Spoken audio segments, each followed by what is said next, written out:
Welcome everyone. Today we have our another new episode.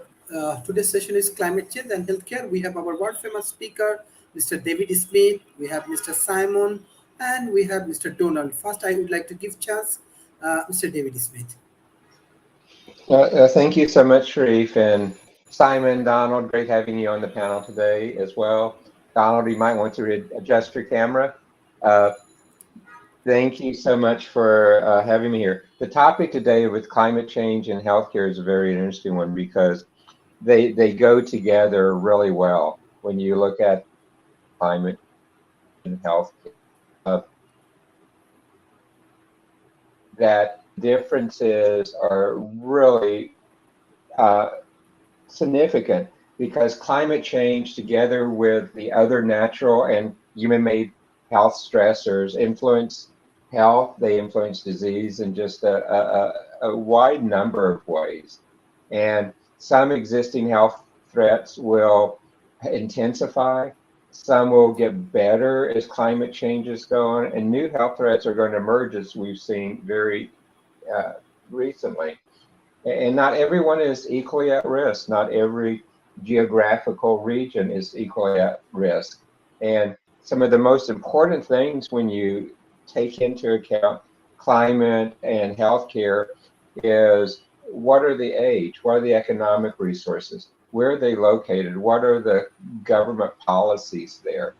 And you begin to see that public health, individual health, can be disrupted by the physical, the biological, the ecology systems, including the ones which generate where you are and globally effects. For example, in Mexico, there recently was a volcanic eruption there earlier in the week. We're beginning to see here in Texas some of the impacts of that as a climate change issue. And you see that. You also begin to see that it affects many different areas, respiratory in that one, cardiovascular, premature death, and others. You see it affect the food environment with the distribution of food and waterborne illnesses and other areas. And climate change actually presents threats to mental health and how the mental health can be prepared for and used there. And so you see them, like I said, from air pollution, allergens, diseases carried by these, food, waterborne. Food security, most people don't think of, but that actually is a healthcare issue that climate change really gets in there. You see also some of the impacts of of floods, of temperature extremes. It's like I've been told that here in my state, we're looking at El Nino coming up in the near impact. And also on wildfires and flooding and a lot of different areas like that. So it's easy to begin to see what's happening. But what you need is you need to begin to look at some cross-cutting efforts to reduce health threats from climate change across both the lifespan of people, the lifespans of the agricultural products and things, and you need to build health resistance really for the individuals, the communities, and the nations around the world, particularly in the population that's high at risk. And like I said earlier, the risky population are the ones with the low income, the older people, and they're the ones who need to be really looked at in more detail.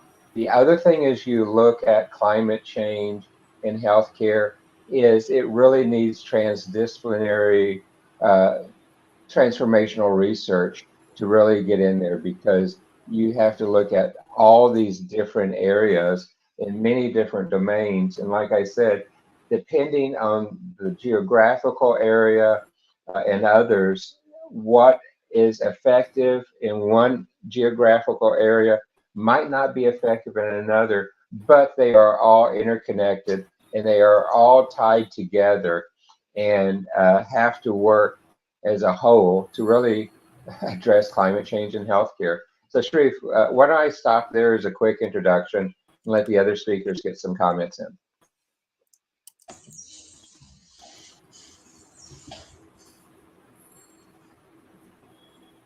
So thank you so much, David Smith, for that beautiful introduction. I'm Simon Waslander. I have had the pleasure last year to give for the CEMEC conference of the European Union. I was asked to give my opinion on possible solutions for climate change. So I just want to say climate change is one of the most existential and fundamental problems that are facing the globe at this moment, but also the complexity of the issue, the interconnectedness of the issue, and how it's interconnected with the Sustainable Development Goals. I have a few slides from my previous presentation, and I also added some slides on the healthcare, since this is a healthcare related question. Just a few. Just three slides, so nothing that long. So the Intergovernmental Panel on Climate Change from the United Nations has, such high quality, such profoundly deep white papers, and working groups and reports on the entire issue of climate change and how it relates to the various sustainable development goals. And the complexity here is key. And this is something that not a single human unaided by artificial intelligence cannot grasp. Just a few examples. So this was from a few slides from my presentation at the European Union conference. Here we see the various sustainable development goals, and how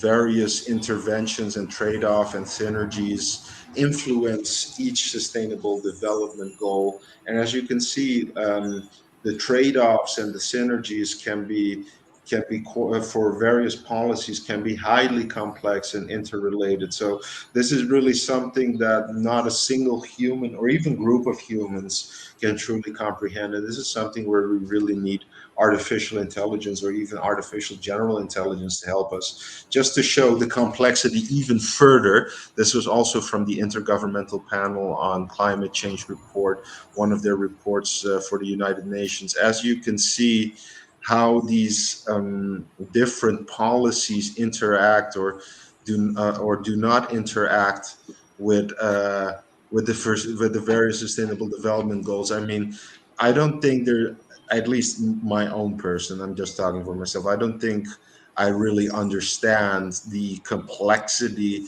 of what different policies can do for the various sustainable development goals and how they synergize or do the opposite of the trade-offs. So I advise everyone to take a look at those very excellent working group reports from the United Nations panel on climate change. And I work at CureDAO, so we're basically looking to become a facilitator of medical data and plugins and applications and APIs through an open source collaborative platform. And really, one of the key things how climate change relates to health is you have to start measuring things. We cannot make substantial statements or come up with good policies if we're not measuring precisely what certain things are doing for the individual health. And at CureDAO, we can gather data from over 75 different data sources and APIs and trackers, be it apps, laboratory results, health records, wearables, grocery stores, insurance claims, and the platform automatically cleans, normalizes, standardizes, and visualizes the data for various parties, for research, patient management, and maybe even for pharmaceutical companies. So this is really climate change. So just to summarize my stand on climate change and health, climate change is an existential problem for humanity that needs to be tackled, that is getting enough attention at the moment. However, the inherent complexity of the issue is truly mind-boggling, and we're going to need AI assistant, big data visualization, algorithms, and lots of measurements of all kinds of different KPIs to really come up with good, substantive policies that work on a highly personalized regional basis. And the same goes for climate change relating to healthcare. We have to start measuring. We have to start measuring what do different policies or recommendations do for the individual person and also for groups of hundreds of people in a highly personalized and specific fashion. And this is a combination of the presentation I gave at the European Union conference, and I put in the CureDAO information of what we're working on in CureDAO to measure health. And I think that's the synergy here. So measure, it starts with measuring. And that's my introductionary comment on climate Thank you. change and health. Thank you, Mr. Simon, for your excellent presentation. Now I request Mr. Donald.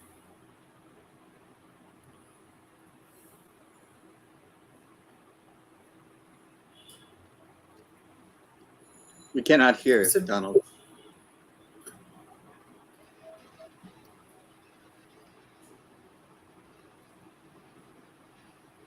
You're unmuted, but we still cannot hear you. Yeah, I think you can join again, Mr. Donald.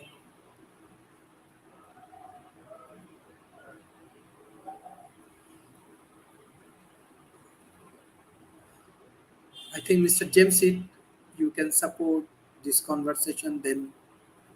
Okay, Donald, you keep working on the sound, and we'll get back to you. Thanks for the setup, David, and thanks for the presentation, Simon. You know, of course, this is an incredibly complex subject. I think I have it now. So you got it? Okay, go on. Go Okay. on. No, you go, and I'll follow. Okay, well, I just really appreciate what Simon said. It's really interesting. One aspect of what he was talking about is the interchange of data. And in the United States, there's a lot of regulations about interchange of data, but more significantly, there are so incredibly many different systems.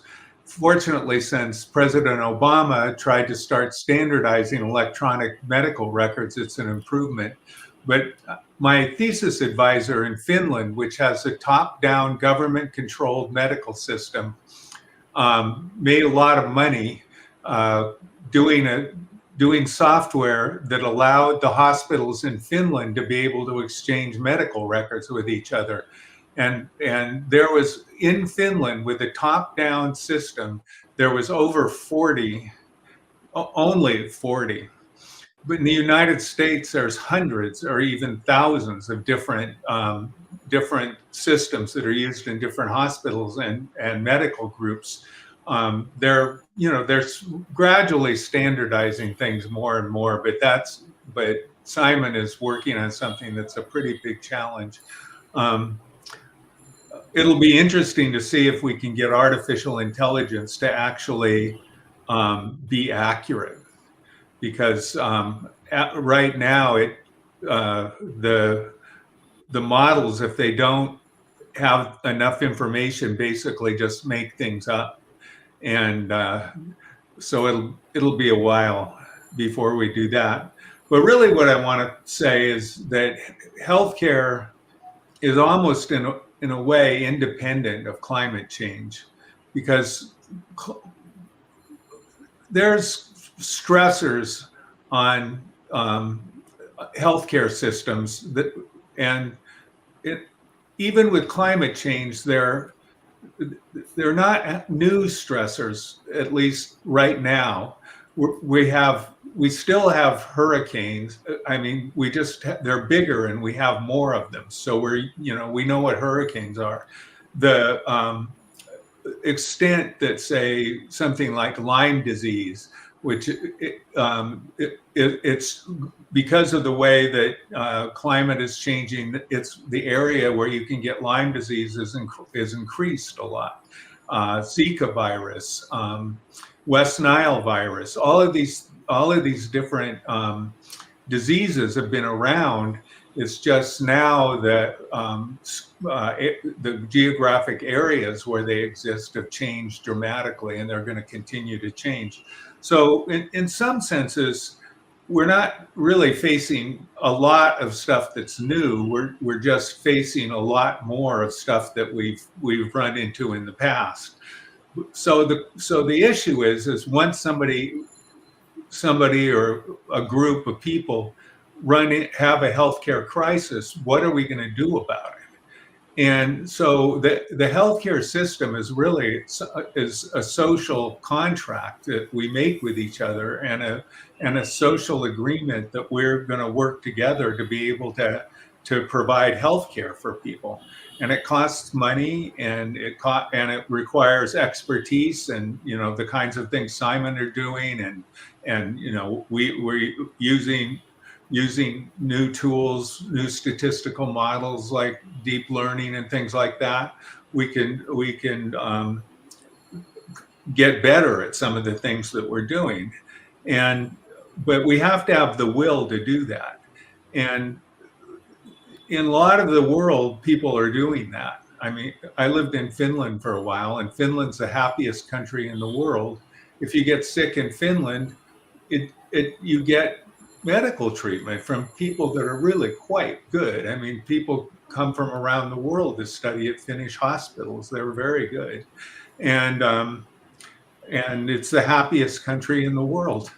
So, but in the United States, there's this Ayn Rand kind of mentality that if you get sick, it's your own fault. God doesn't love you, and if God does love you, He will have given you a lot of money so that you can buy your way out of any problem.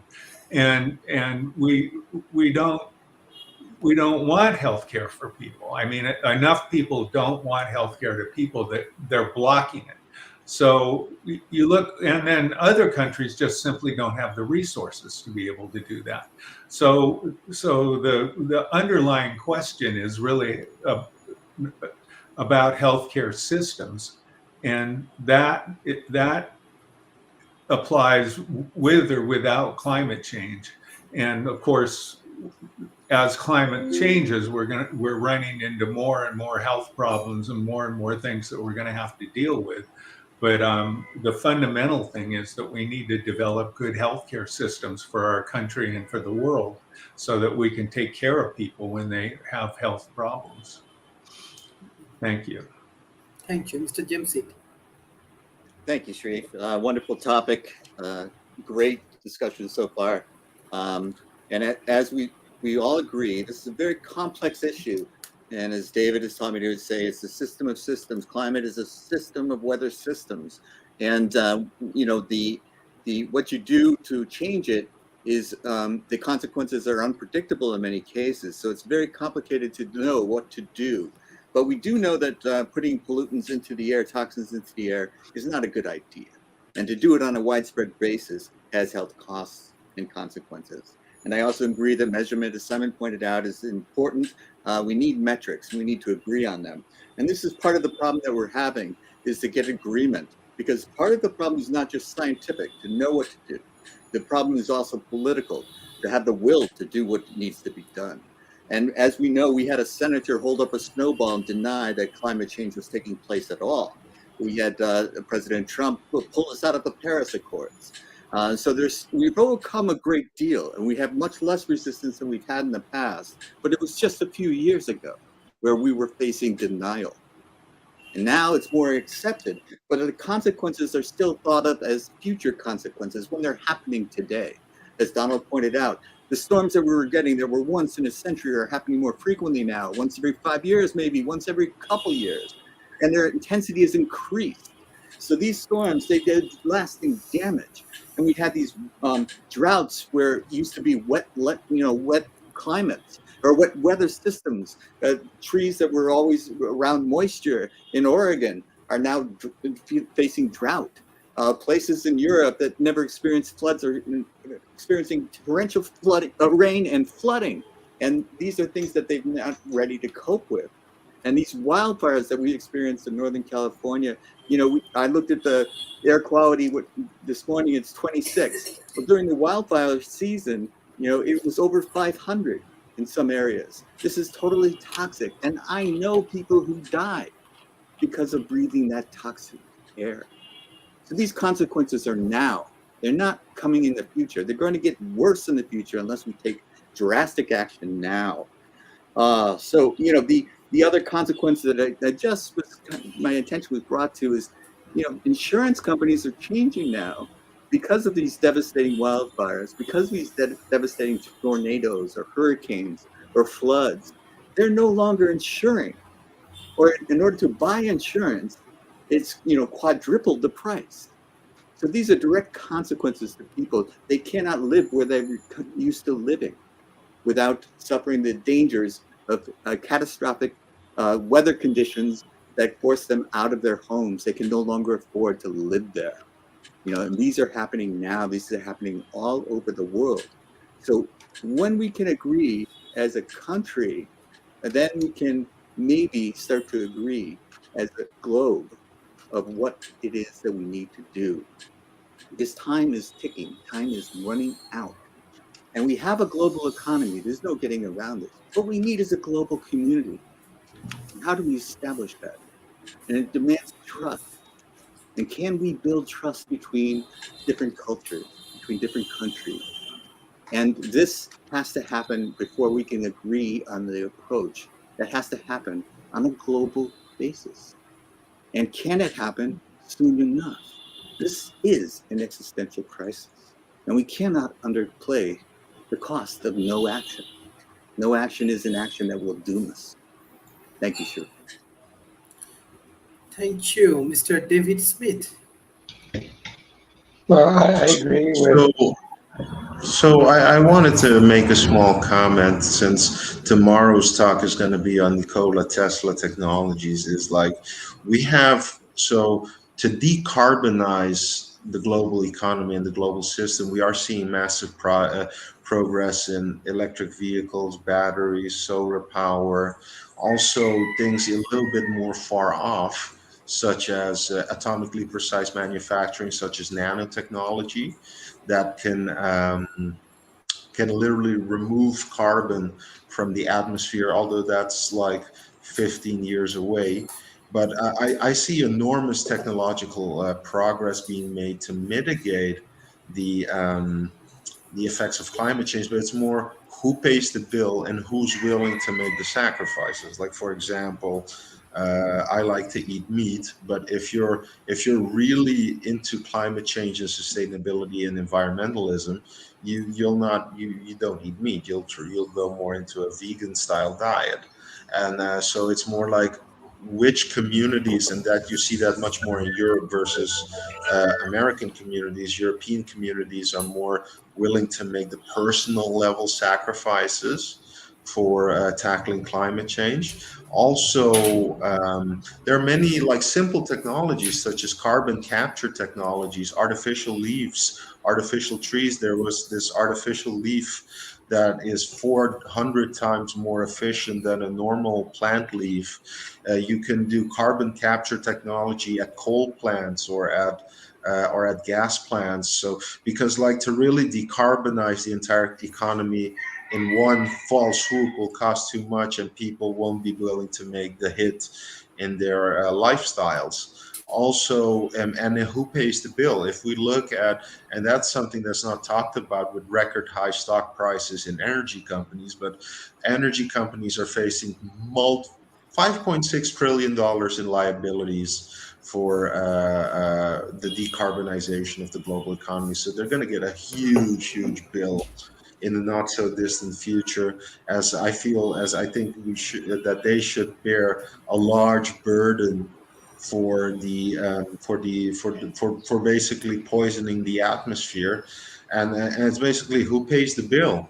And it should also be more Western societies, because African societies haven't like contributed as much to climate change versus the West and China, for example. And I think we have to look at this. So looking at technologies that are already here, stimulating the progress in the near future technologies, using things like that are already here, like carbon capture technologies and those kinds of things, and making the people who are responsible pay the bill.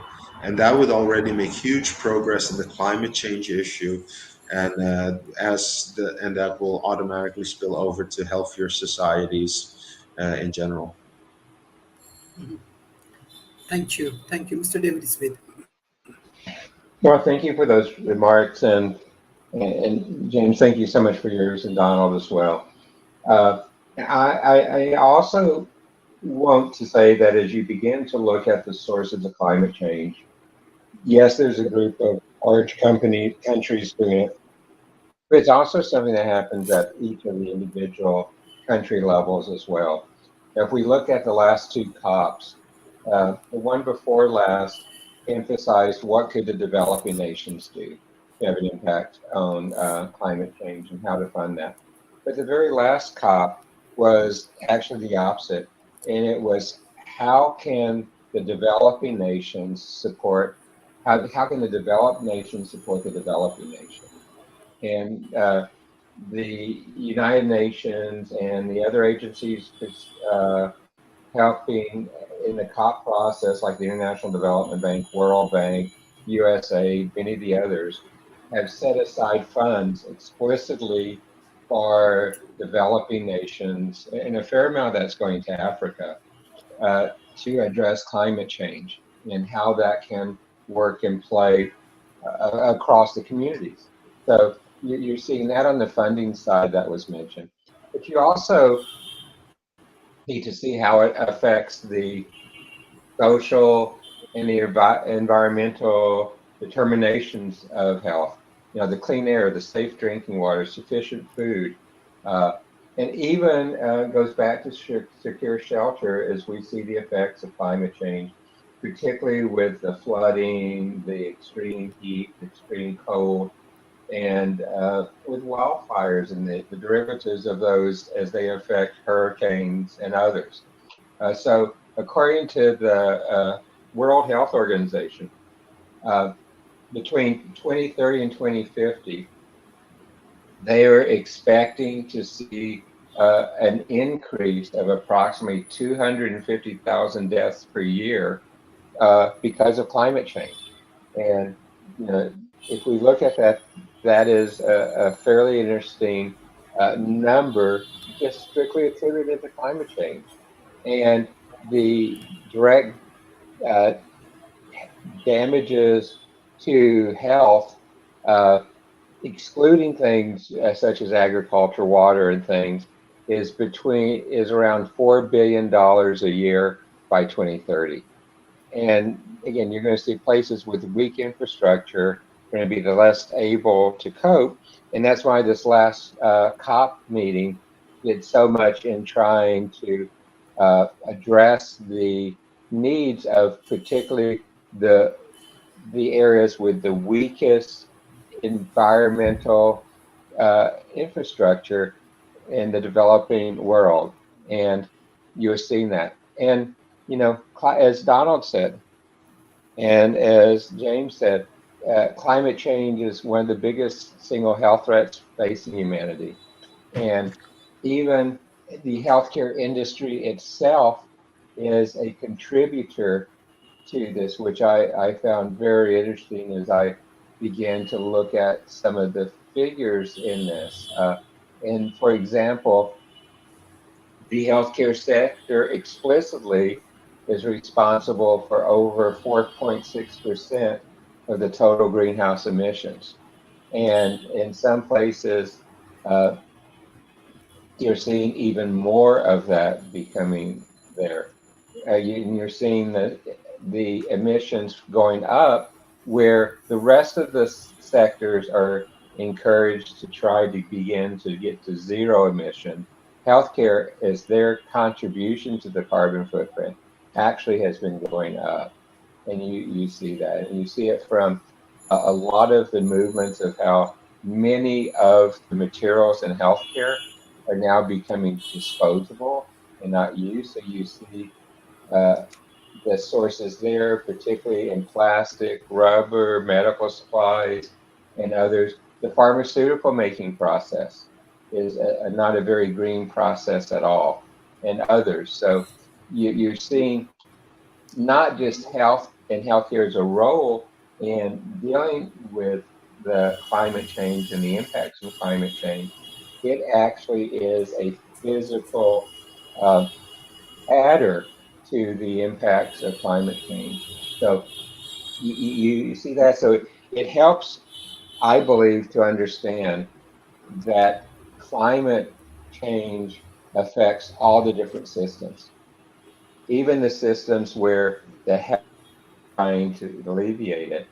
Yet there's still a net adder to climate change, and need to begin to look at how to go back to the zero tolerance which we have going or are striving for going forward.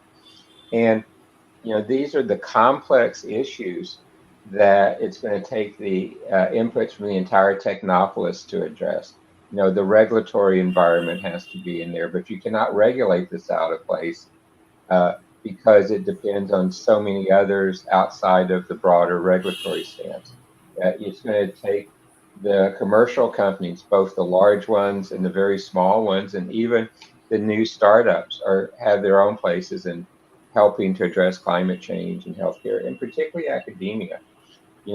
Academia needs to work with us to understand how can we, in the health domain, as opposed to how do I prevent pollution, how do I think, but how do I, in the health domain, uh, handle it? With climate change, the incidences of lung disease have actually increased, even though many of the other diseases have decreased because of the impacts of the climate change, and particularly on that.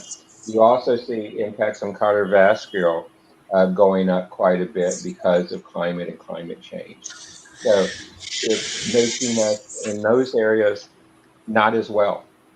And how can we, particularly in the research side, begin to look at ways to mediate that and begin to put it back down into the places where we can do our most There is research also to be there. So there's a lot of research being taken. There's a lot of funding for research going in that area. And the other thing is that was mentioned earlier by Donald uh, is that we need to make sure that we begin to look at healthcare and climate interoperability of all the data sources. Uh, you know, in the United States here, it actually began before Obama. It began back in the Bush era. There was a movement to put in place something called Fast Healthcare Interoperable Resources, or FHIR, and it began to be implemented after the development in the Obama era. But that is an approach for your own healthcare records being able to be shared. But it's, all these years later, it's still not really done well yet in the United States, and it's a mandatory requirement, and companies are being fined over the last several years because they're not there. But we need to do the same thing globally. We cannot have healthcare records uh, be in isolated islands of a country or region, because we do live in a global society. We travel globally all the time.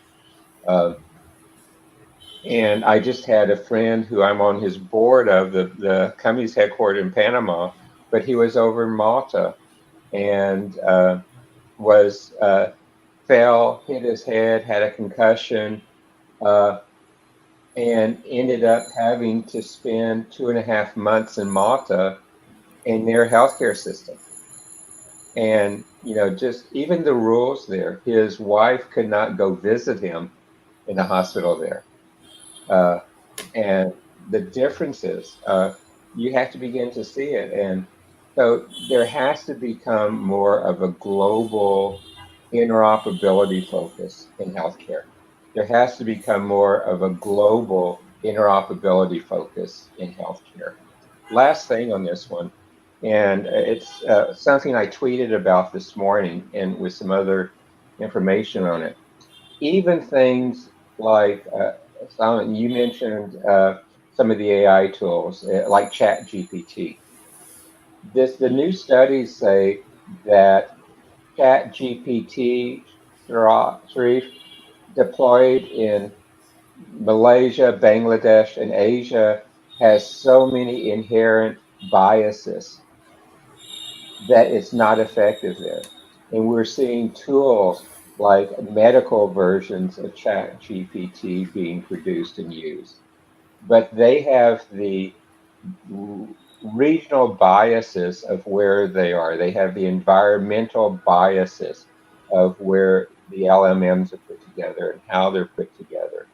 And while those tools hold great promise, there's great risk as well, because like this study indicated, Chat GPT in Asia has so many challenges, so much misinformation being applied that it's counterproductive to the benefits that Chat GPT can bring to that part of the world.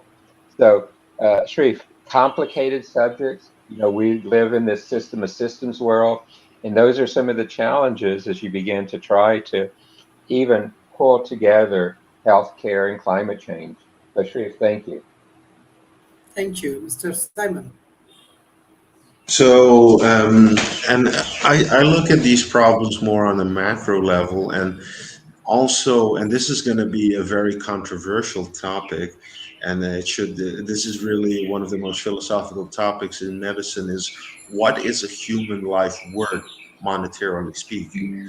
I mean, in countries like Germany, Netherlands, Denmark, there's a large amount of money that would be paid for a quality adjusted life here. And sadly, and I know this is going to sound very controversial coming from a white man living in a villa on Aruba, but sadly, we do not value the lives of our poor brethren enough to really, because the money is available, and we need to also look at things like wealth taxes for billionaires. Oxfam Novib had various reports every year before the Davos conference, and every year the problem of wealth inequality is getting worse and worse. There's like the top 1,000 richest people have 60% of the global wealth, and just a tiny wealth tax of, it was less than 1%. It was like something like 0.6% or something like that could provide food, water, housing, and all of those things for everyone who can't afford that right now. So it's really also a philosophical issue of like, sadly, this is a very sad conclusion, but the life of someone in Africa is not as valuable as the life of someone who lives in Germany. Sad, very sad to come to that realization, but we should really try to equalize that every life is valuable. And yesterday we talked about education. It's really sad that a genius or someone else in whatever country he may be is not valued as the same as a genius in the United States or in Europe. And I feel that also to help, because like James came with the nice topic of insurance companies. I mean, in the poorest communities, they barely have homes, let alone insurance against catastrophic wealth events. And we're having all of these new technologies coming online as well, such as 3D printing of housing, which is 80% cheaper than normal construction, can be completed within days, has very few waste, only costs a few kilowatts of energy to build the entire home, and it can be made to survive a 7.4 magnitude earthquake and a tornado. So if we combine a global wealth tax on the 1,000 richest people who, frankly, I mean, when you're above a billion, let alone if you're a centibillionaire, you're not going to notice missing 1 billion or $2 billion. So if we come up with a global wealth tax, use these new emerging exponential or Nikola Tesla technologies that are coming, that are already here, by the way, and do create a society where we all want to live in, because like things like crime, bad health, drug addiction, and many of those issues are are often due to wealth inequalities as well. And there's a huge inequality with climate change and health as well, where we're the ones messing up the world, and the ones who are paying the price are the ones who are the most vulnerable. So we need to, on a philosophical basis, say to ourselves that we value the life of every single individual on the planet, at least higher than it is now. We value every single life. We come with a global wealth tax, and we use that to to empower novel technologies and give everyone who's here the standard of living that we deserve on planet Earth. So when there was this nice, I'm going to end it with this quote. So there was this nice quote from the book on string theory. So if aliens come to the planet, we want to make them proud. We want to show them that we're a type 1 civilization, instead of like aliens coming to the planet and they're like, oh no, this is messed up. Let's go to some other, world where they have it a little bit better figured out. And that's my final remark. Thank you so much for having me on the show, Dr. Sharif. Thank you. Thank you, Mr. Simon. Mr. Donald. I always kind of figured that if aliens came to our planet, they just like, oh no. That's one of the reasons we never see them. Maybe they come and they just go, okay, forget this. We don't need to come in a place like this. But I think that I think Simon and David have both kind of bolstered my point. One of my points, which is that health, in the end, healthcare is something that's Simon used the word philosophical, and when I talked about it at first, I talked about Ayn Rand and this kind of this philosophy of the idea that each individual has the ability to do whatever that they want, because that the society is atomic individuals interacting with each other, each for their own benefit. And we get this theory of meritocracy, where that if somebody's successful, we assume that the reason that they're successful is because they're special in some sort of way.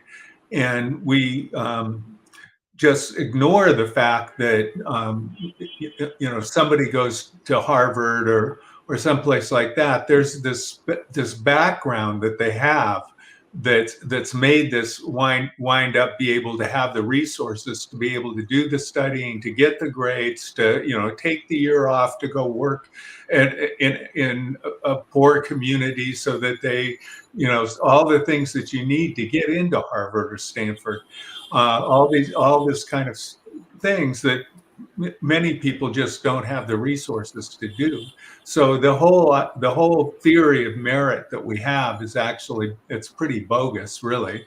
And then we also forget about the degree luck happens. And of course, the luck what I just talked about is lucky sperm. I mean, you're born into a situation, a better or worse situation. But even with that, people that we just lionize, like Bill Gates or Steve Jobs, if they did what they did 5 years earlier or 5 years later, we would never have heard of them. There's this huge matter of being in the right place at the right time. I mean, somebody would be, the most successful person in the PC industry. I mean, that's just what happened. The industry came into being, and as it came into being, you know, things sorted themselves out, and one guy got to be the most influential in it, and it just happened to be Bill Gates. But it would, if it wasn't him, and Steve Jobs, if it wasn't them, it would have been somebody else. I mean, it's not like they, you know, that they're as special as we like to make them out to be. And the reason I'm saying that is because we have, at least in the United States, we have this philosophy that prevents us from being able to work together to create a healthcare system that works for everyone. We actually, most Americans support the well, not so much anymore, but too many Americans support the idea that that this unequal distribution of wealth is a good thing. I mean, it's proof that these people are special. It's they deserve it because, you know, they earned it. They're special. But the reality of it is it's luck. And once you start having money, you can make money with money, and it just kind of grows. And now they've got political power to such a degree that we can't implement systems to tax them and to try and get greater equality. So the biggest carbon capture plant in the world is in Iceland, and it takes energy to capture the carbon. So we're kind of in a bind about that because, you know, we just, you know, burn natural gas to take carbon out of the atmosphere is kind of counterproductive. But they use geothermal, and in 1 year they take out as much carbon from the atmosphere as we produce in 1 second. So the degree of the problem that we're facing, I think I'd like to be hopeful that there'll be technological solutions that are going to take place in time, but I think we're better off looking at ways to mitigate it and trying to understand, at least to the degree that we possibly can, where the worst problems are going to be and try and figure out what we're going to do about it. Because I don't see that we're going to be able. I think we've gone too far, and I don't think that carbon capture is going to come online before a lot of damage from climate change happens. And so when we're talking about something like health, the solution is, as Simon said, we can pay for it. There's money, but as long as we have this view that, you know, that basically, I know where it came from, and it's not, could hurt feelings, so I'm not going to talk about that. But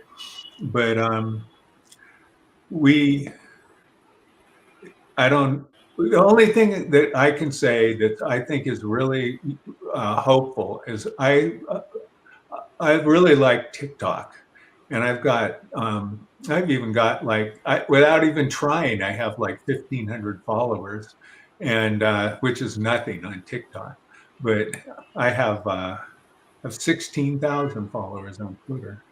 But the kids are doing amazing things. They're leaving religion in droves, and and when they get together and they talk about it, they say, I was in a cult and I got out of the cult, and it was very difficult because I lost, my relationships with my family. All these really, really intense things happened, but they get together on TikTok and form these communities where they support each other, and they're leaving religion, Christianity and other religions in droves. I mean, they're doing it, and they're doing it partially because of this me first attitude that has developed especially in U.S. Fundamental evangelical Christianity. They've developed this incredible me first attitude, and the kids just aren't going for it because they know that the only way we can live and succeed is if we work together.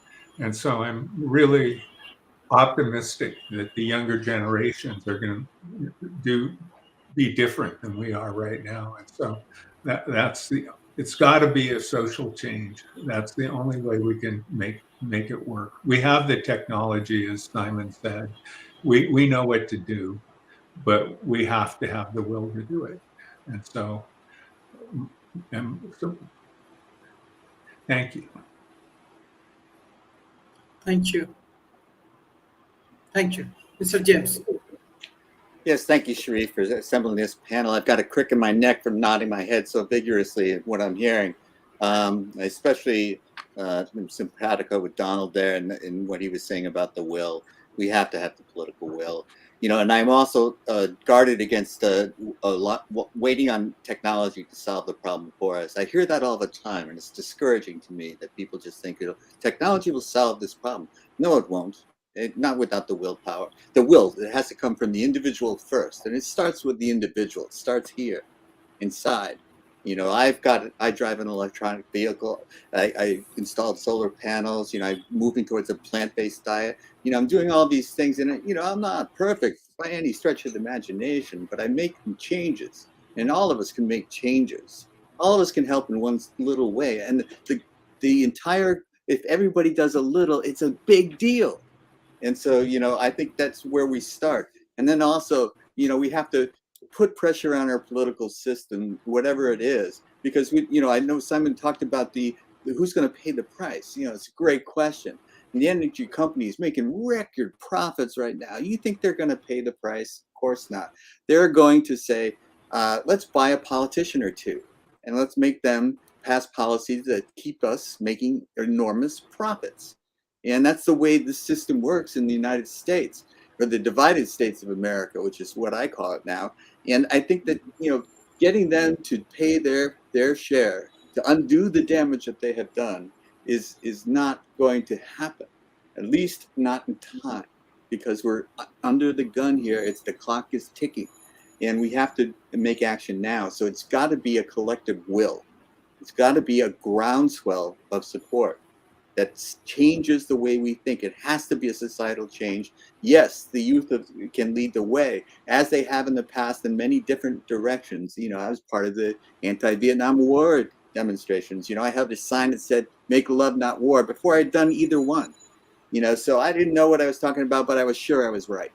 But I do think that this has to happen in every level, and, you know, multiple generational support. And yes, they've been trained to think a certain way, me first. You know, Al Franken had a great skit in SNL all about the Al Franken decade.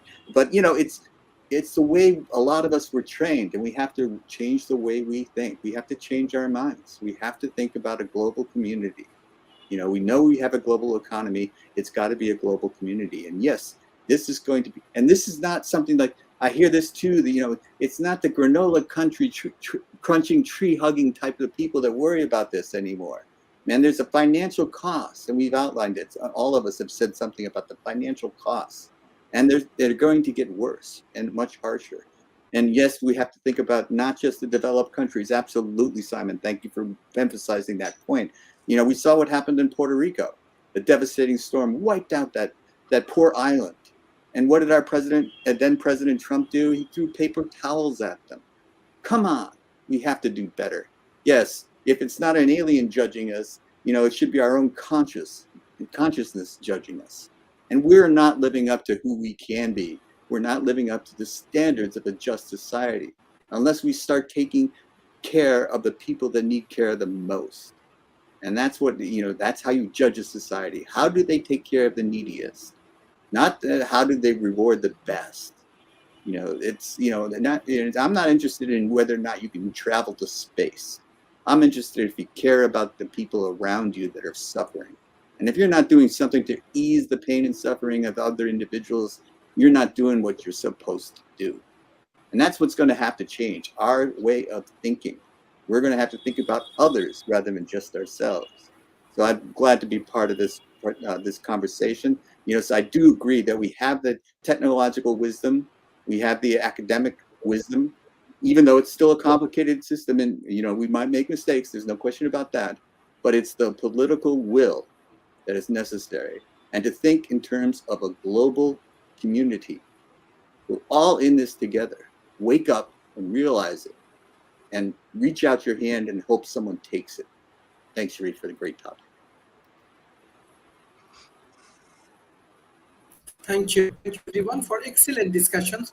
This is our 914th episode, and I want to give a special thanks to all of our speakers, those who continuously support World Talent Economic Forum.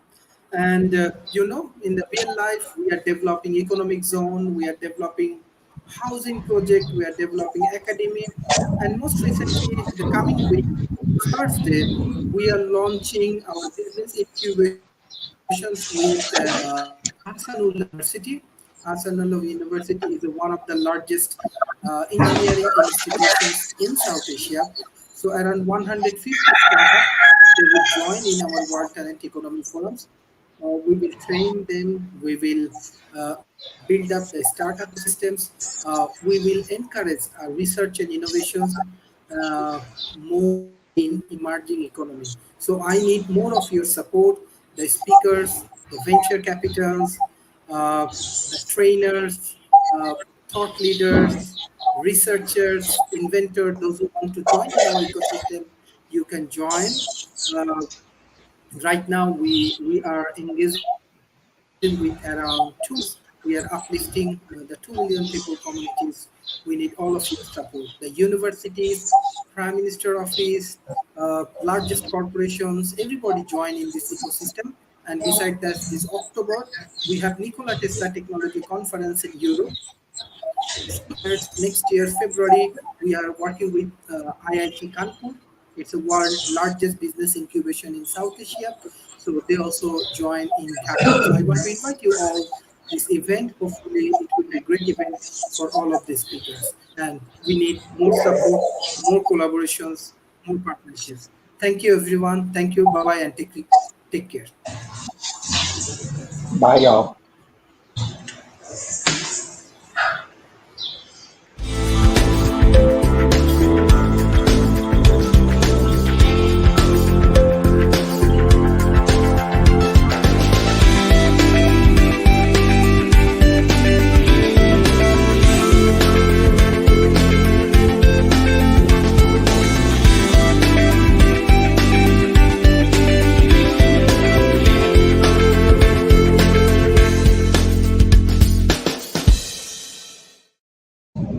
Yes. Hey, Sharif, I would love to give a